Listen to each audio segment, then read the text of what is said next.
Greetings and welcome to the energy of Libra. This is Ron from Tarot of the Twin Sun. Tarot of the Twin Sun is a functional practice within the Order of the Twin Sun. We shall be going into the month of August 2023 for a prognostication of future events that may occur for the energy of Libra. We will focus today on the Great Mirror. The Great Mirror is a tool devised by the Order of the Twin Sun to see particular energies between one party and another.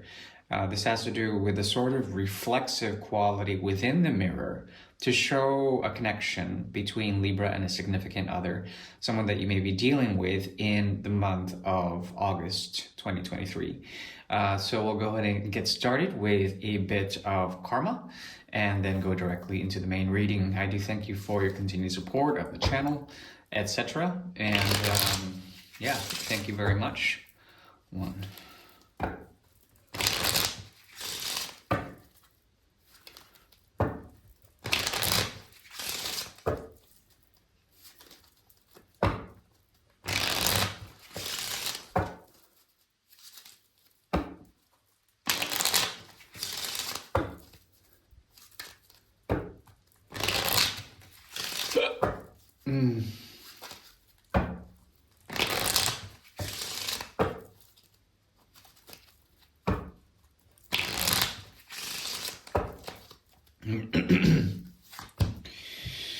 Okay, for the month of August, there's going to be much in terms of co-manifestation.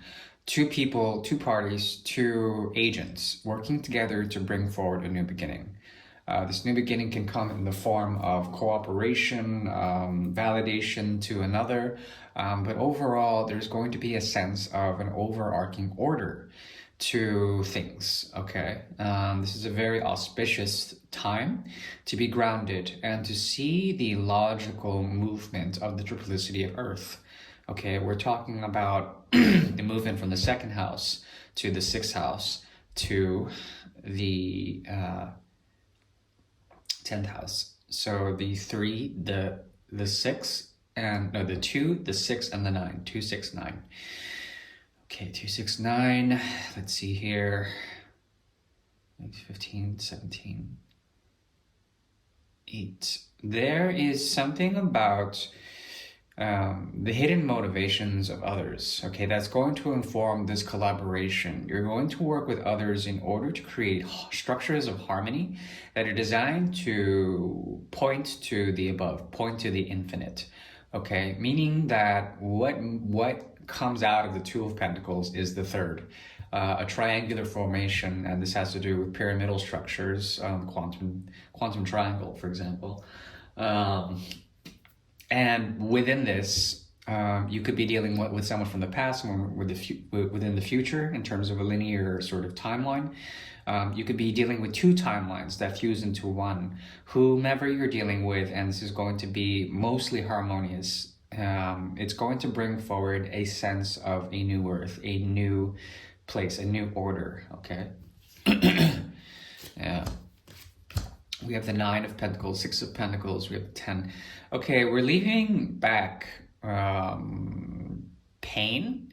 There's something about this that, well, I like it a lot. I mean, in terms of like the future karma, what everything is moving towards, the present, the future, and the past. You're moving away from the 10 of Swords, going to the 6 of Pentacles, plus the 3 of Pentacles, making the 9. Taurus, the lesser Venus and the worldly Venus is going to bode quite well in terms of good health practices, generally speaking, earthing, grounding, being charming, charismatic. These are all traits of the lesser Venus. Okay, lesser does not have to mean less or more. It's the lower elevation Venus. The second house is going to be very much activated in a Venusian way, wherein your family, your resources, your value, you're going to be endowed with a great deal of wealth, enough to give back to others. You're going to sacrifice or perhaps offer up with someone else to create a structure, to create a power, a system of power. This is all very good stuff because the hand of Venus and Taurus's energy is very strongly indicated here. Taurus. So look out for astrological configurations with Taurus and anything of that nature. The Ace of Rods shows up twice. Ace of Rods here in reverse, and the difference between the Ace and the 2 is the Ace of Rods. There is a choice to let things subside. It's like the burning out of a fire, a wildfire. Let it subside on its own. Let it burn its own path. And if you feel like you've had to make any choices in the past, it's all led to this. There's a cycle of an ending that is very clearly indicated here that took about 3 months in the making, this ending. And essentially is bringing forward this cooperation with others. There's a numbness to it. There's an ending. There's an end to a way of thinking here, and a choice has been made in order to enact this. And it's moving towards the 6 of Pentacles. So an altruism is coming out of this. It's very, very auspicious reading. Six of Cups. There's something that you're going to be offered in the month of August, my dear Libra. This comes in the form of the 6 and the 2 of Cups. It's going to allow you for stability and move towards either the 5 of Pentacles or the 3 of Pentacles. I reckon the 3 of Pentacles. There's something that you're borrowing from I would say, emotional connections or sincere, authentic connections that come into your life. Connections with brothers or sisters, brotherhoods, sisterhoods, true love, all of this is being pointed to, and it's bringing forward a very strong Venusian energy, as I've mentioned before. Venusian earth energy. Okay, so auspicious reading in terms of karma. You're going to be giving, working, sacrificing a bit of your time in order to give back somehow. It's like paying back.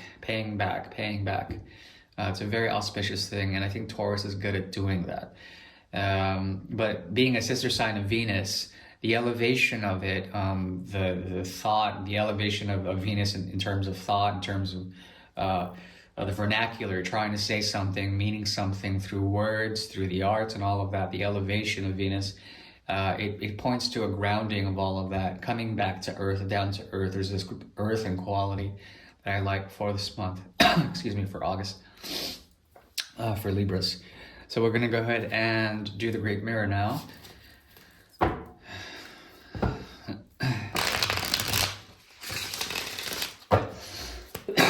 Excuse me.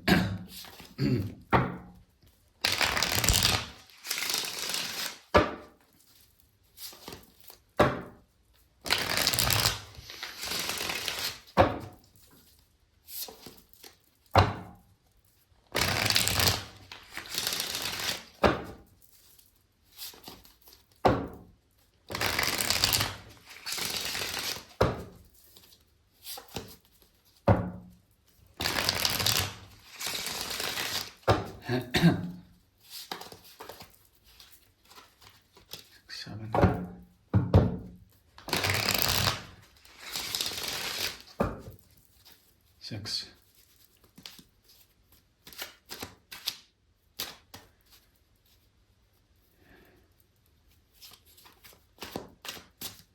Three.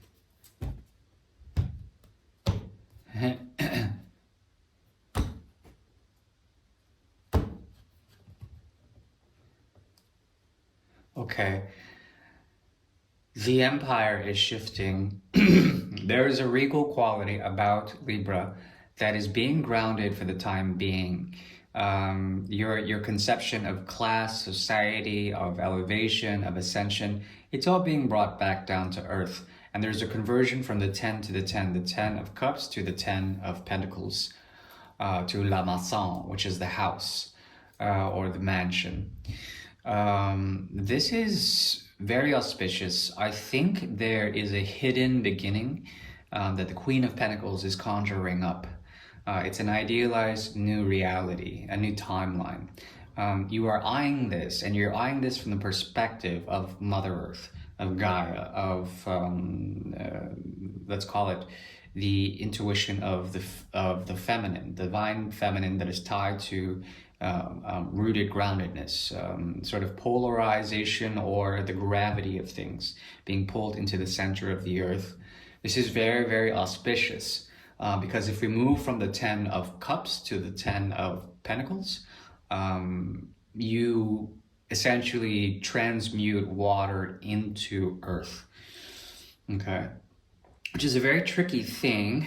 The process is known as sieving. Okay, so sieving is when you, yeah, at least when you're cooking or like you're trying to refine an element, you pull out the water in order to sieve something, to sieve materiality. And with that, you are endowed with the richness of earth, but it's just earth. Remember that all materiality is basically insignificant compared to, let's say, the sublime or the infinite. But because you have this quality, there's something about what you're doing now that addresses and pulls in materiality to a point where you can embody things, you can bring forward realities that are going to ground you in terms of charisma, in terms of your ability to abide by natural law. Okay, natural law is going to be huge for this month. Let's see what you're dealing with here. Okay.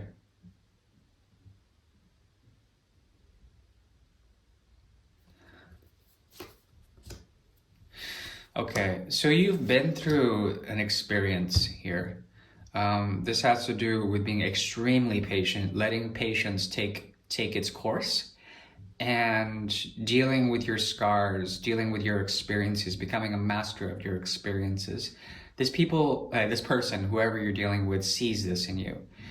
They cannot contribute to you because if they did, it's like they would either be stealing from you or they would be adding to a sort of burden of experience, hearts, troubles, troubles of romance, the burden of passion, let's call it that. So in a way, you are protected, you've kind of burnt out, but you have a realm of experience that gives you wisdom through Guru Bhagwan, or the God consciousness through Jupiter, okay? And they can be seen as someone who cannot take the risk anymore. They've wisened up, at least for the month of August.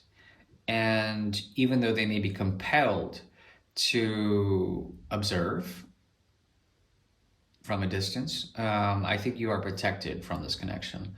There's something about you that converts the element of fire to air, and helps you to process fears, especially fears tied to experiences of the past.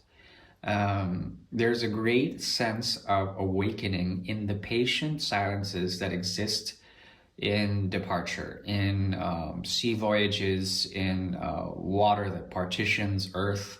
All of these are sort of mystical visions, conceptions of what you may be going through in terms of this situation.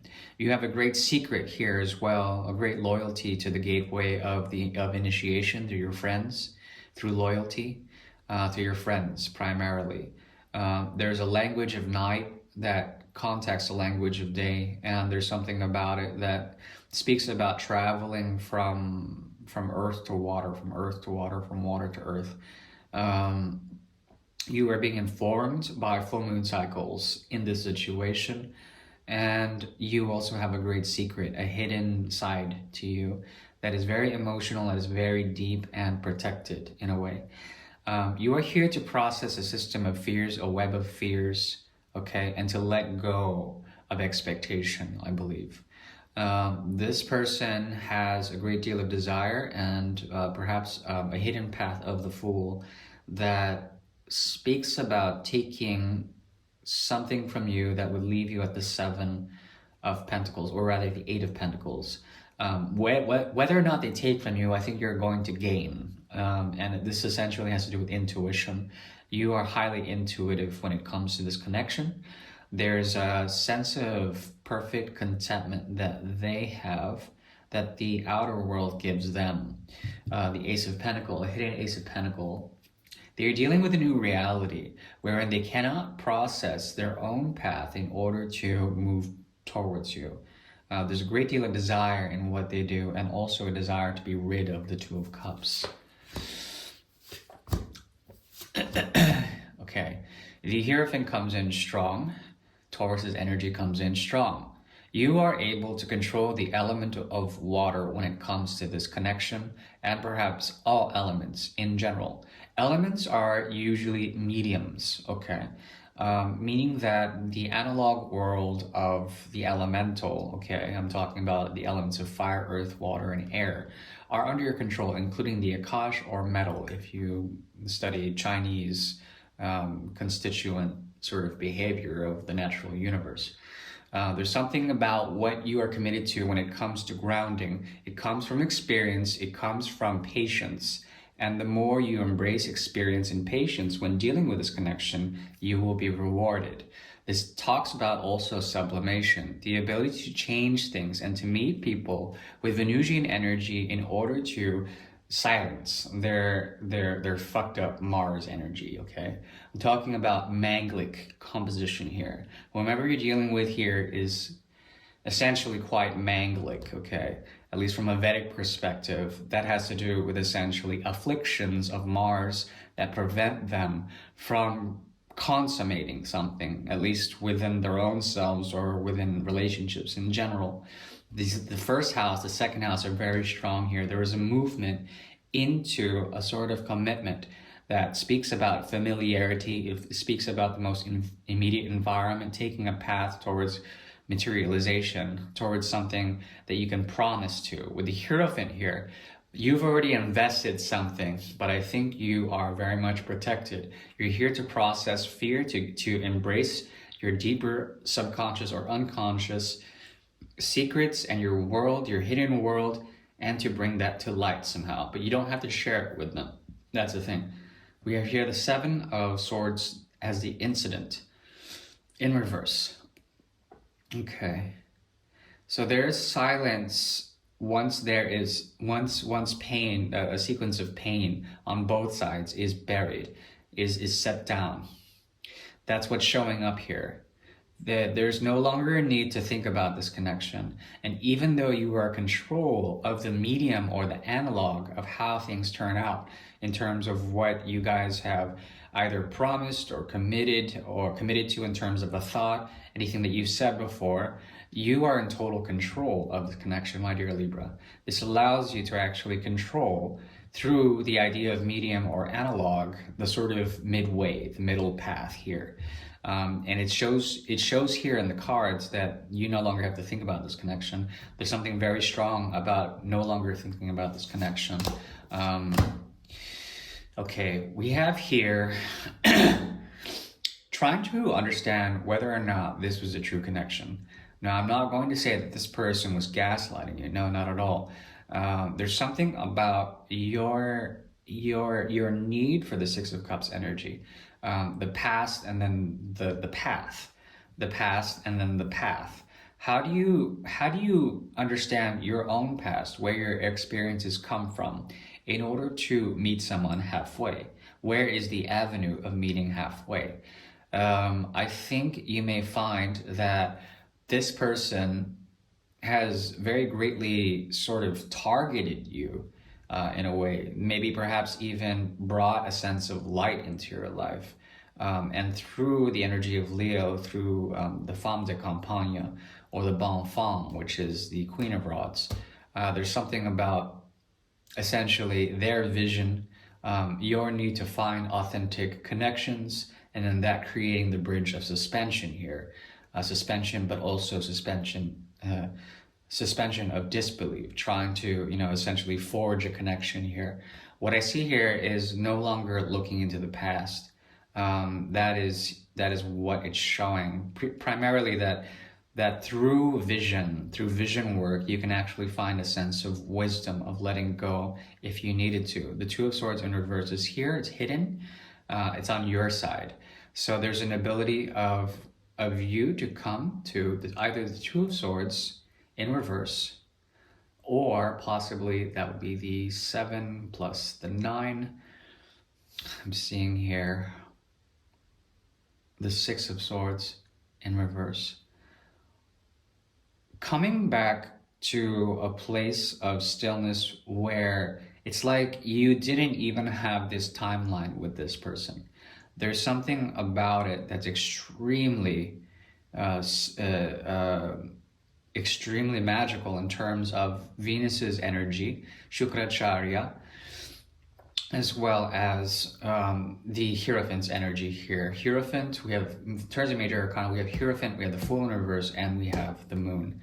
There's something about your capacity to embrace Venusian energy and to make peace the utmost thing. And if you were able to see this timeline with this person as something that even didn't happen, it would not affect you, meaning that you've already sort of disengaged from this timeline. Um, okay, the advice here is the Seven of Cups. Seven of Cups. Les pensants. Pensier. Les pensions. So there is something pending, something pensive. Something that the Seven of Cups.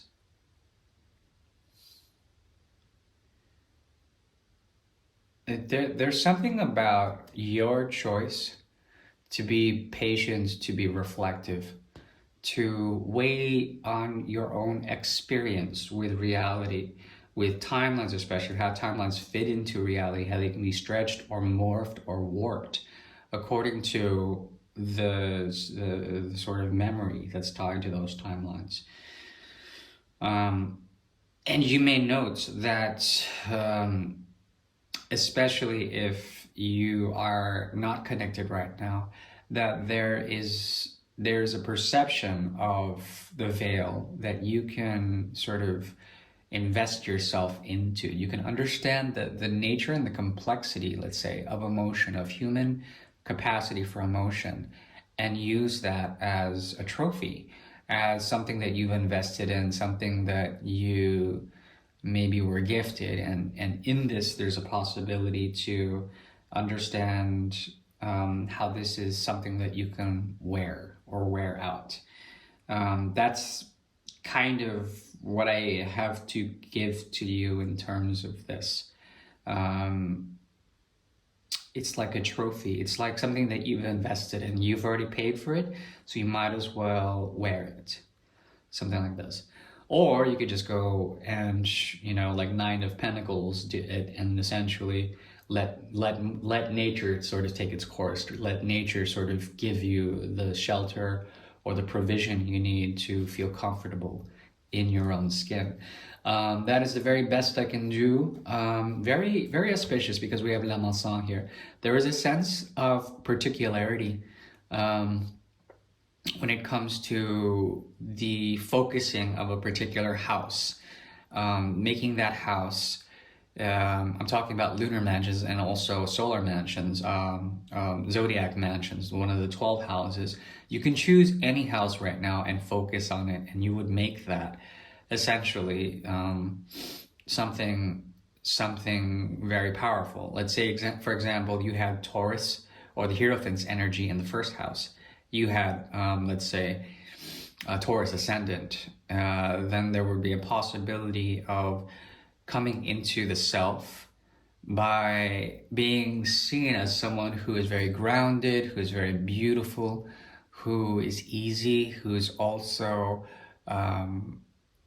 very firm in your own Venusian grace. Okay, there's a terrestrial quality about you if it's in the first house, and it also resonates with your aura. That's also the first house, the subtle body, and the body, the physical body.